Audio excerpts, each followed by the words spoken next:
MotoGP.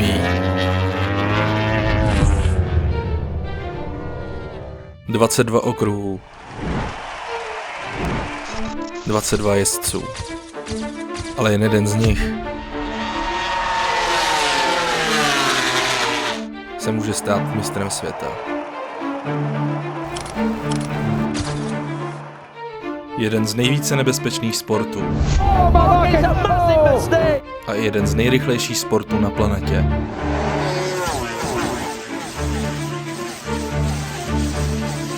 To vše je MotoGP. A my dnes jsme tu od toho, abychom vás do tohoto světa motorů zasvětili.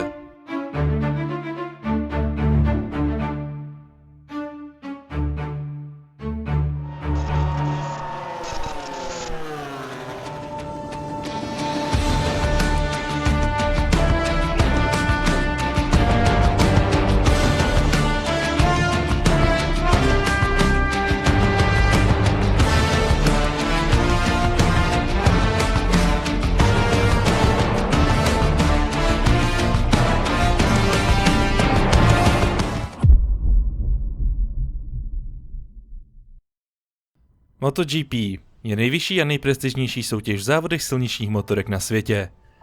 Dá se to jednoduše přirovnat k tomu, že MotoGP je pro motorky to samé, co Formule 1 pro auta. Je to mistrovství světa, kde nejlepší jezdci a týmy závodí na speciálních závodních motorkách na okruzích po celém světě. Motorky MotoGP jsou speciální prototypy, které se běžně neprodávají, na rozdíl třeba od mistrovství světa superbajků, ale o tom až někdy jindy. Na maximálkách jezdci MotoGP dosahují až rychlosti přes 350 km/h. A motocykl, na kterém si závodí, má 1000 kubických centimetrů se 4 válci a výkonem přibližně přes 300 koní. To k takovému úvodu, co vlastně MotoGP je.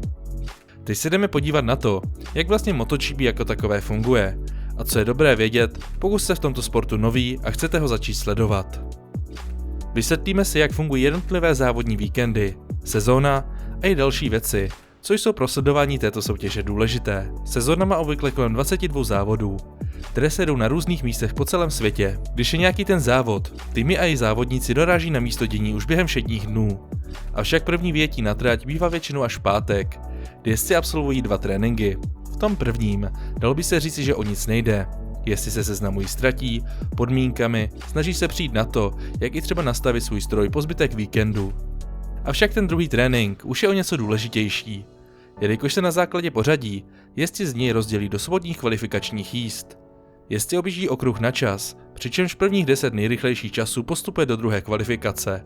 A tak si zajišťují jednak to, že v sobotu budou moct bojovat o přednější pozice v kvalifikaci, která následně určí pořadí na startu, ale také mají jistotu v tom, že v kvalifikaci neskončí až na samotném konci startovního pole. Ta druhá nepostupující polovina jede pak během soboty kvalifikací číslo 1, kde první 2 jezdci z této kvalifikace postupí do té první, mezi top 12 jezdců.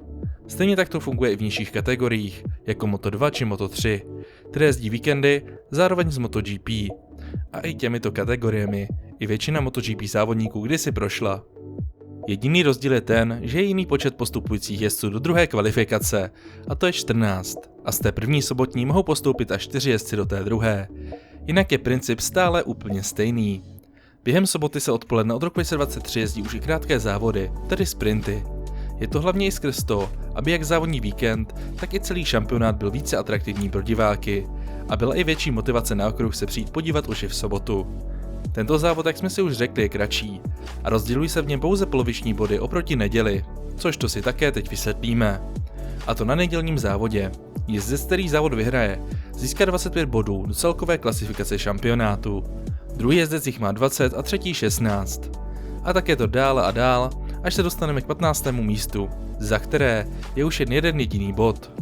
Během sprintu může vítěz získat pouze 12 bodů a poslední místo, které v závodě získá nějaký ten bod, je místo 9. Tyto body se pak sčítají z body z předešlých závodů a jezdec, který za celou sezonu pozbírá nejvíce, se stane vítězem celého šampionátu a je tedy mistrem světa. Teď si vysvětlíme pravidla a další věci kolem nich. Pravidel je spousta a je i knížka, která je dosti obsáhlá, takže si řekneme pouze a jen nějaké ty základní věci, co jako divák není na škodu vědět. Traťové limity. Traťové limity jsou pravidla, která určují, kde přesně smí jezdec jet na okruhu. Cílem je, aby nikdo neskracoval trať, nebo nezískal výhodu tím, že vyjede mimo ní. Trať končí na bílé čáře na okraji asfaltu.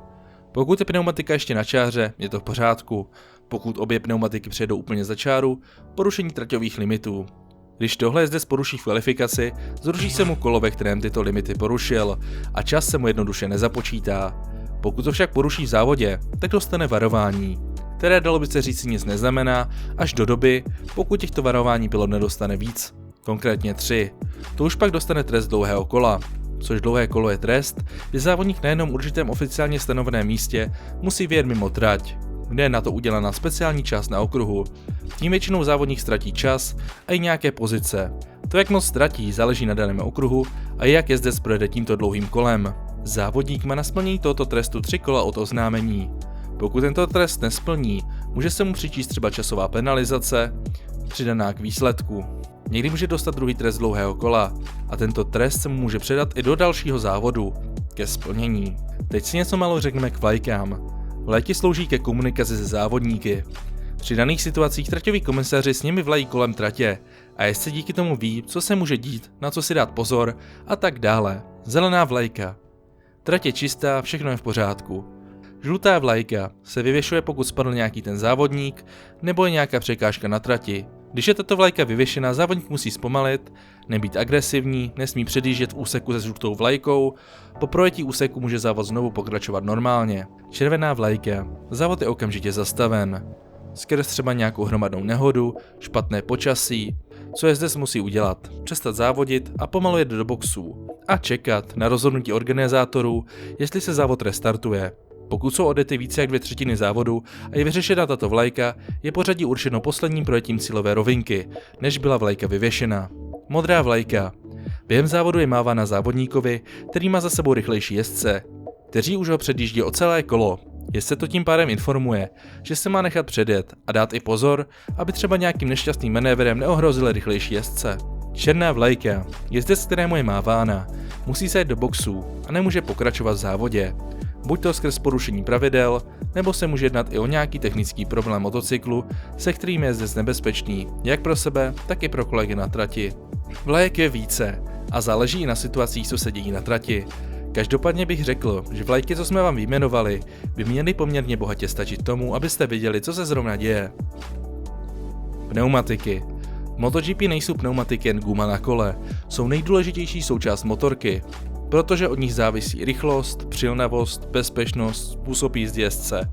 Každý jezdec dostane pneumatiku od dodavatele. Momentálně je to Michelin, příští rok to budou Pirelky a musí si vybrat podle počasí a trati. Typy pneumatik. Slick, suchá trať. Hladké pneumatiky bez drážek používají se na suchý asfalt. Velmi přilnavé, můžou extrémní náklony a rychlost. Existují různé směsi. Soft, neboli měkká, rychle se nahřeje, hodně přilnavá, ale rychle se opotřebuje. Medium střední, vyvážená životnost a grip. Hard, tvrdá, dlouhá životnost, méně přilnavá. Mokrá pneumatika, s drážkami pro odvádění vody. Používají se při dešti nebo mokré trati. Typy: full wet, hodně vody, hluboké drážky. Intermediate, lehce mokrá trať, někdy se kombinuje se suchou částí. Dají jezdcům možnost zůstat na trati bezpečně i při dešti. Pneumatiky jsou opravdu důležitá část MotoGP a jezdci musí pečlivě vybírat, jaký druh pneumatiky na závod zvolí a také i během samotného závodu šetřit, aby se nestalo, že jim pneumatiky konci závodu odejdou. V MotoGP je několik týmů, z nich některé jsou tovární a jiné ne. Momentálně v MotoGP nalezneme tyto značky motorek: Ducati, Aprilia, KTM, Yamaha, Honda. Tovární týmy. Co to znamená? Jsou přímo podporované výrobce motorky, například Honda, Yamaha, Ducati, KTM. Vývoj motorky probíhá přímo v továrně. Jezdci mají nejnovější technologie a často exkluzivní verze motorky, které nejsou dostupné nikomu jinému. Výhody: nejnovější motorky a komponenty, tým s více penězi a inženýry, rychlejší vývoj motorky během sezóny. Netovární týmy neboli satelitní týmy. Co to znamená? Jsou to nezávislé týmy, které motorky kupují od výrobce. Nemají přístup ke všem nejnovějším technologiím. Používají většinou verze motorek z předchozího roku nebo zjednodušené verze. Motory jsou méně výhodné pro vývoj.